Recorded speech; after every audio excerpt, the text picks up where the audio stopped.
In this video tutorial, we will show you how to make Excel cells bigger. In order to make an Excel cell bigger, open the Microsoft Excel. You can make a cell bigger by dragging the borders. Or you can right-click on the row border and choose Row Height.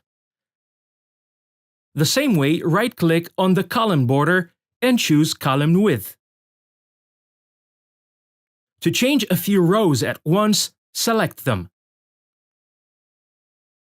Right-click on the row borders and choose Row Height. Select the row height and press OK. If you want to adjust a few columns, select them. Right-click on the column borders and choose Column Height.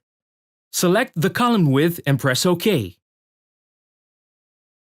You can also edit the whole spreadsheet by pressing Ctrl-A.